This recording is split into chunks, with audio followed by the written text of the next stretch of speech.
আজ তার জীবনের সবচেয়ে বড় দিন। তবুও মনটা অদ্ভুত অশান্ত। সবাই অপেক্ষা করছে এক নিখুঁত ভালোবাসার গল্পের জন্য। তুমি কি আমাকে বিয়ে করবে? হ্যাঁ, করব। এই বিয়ে হবে না, কিন্তু ঠিক তখনই সবকিছু বদলে গেল।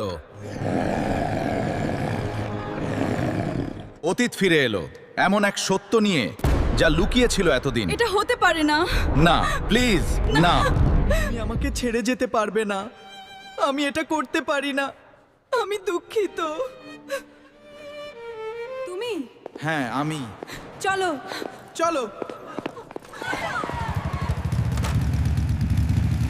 সবকিছু পেছনে ফেলে শুরু হলো নতুন পথ চলা। আমার সব সত্য ফাঁস হয়ে গেল। সব প্লেন ঘাসতে দিল ওই আনারসের বাচ্চা। কিন্তু নতুন জীবনেও সব প্রশ্নের উত্তর মেলে না। ভালোবাসা কি ঠিক ছিল নাকি ভুল? এই ধরনের আরো স্টোরি ভিডিও পেতে সাবস্ক্রাইব করে আমাদের পাশে থাকুন। আরো অনেক নিত্য নতুন ভিডিও আমরা নিয়ে আসব।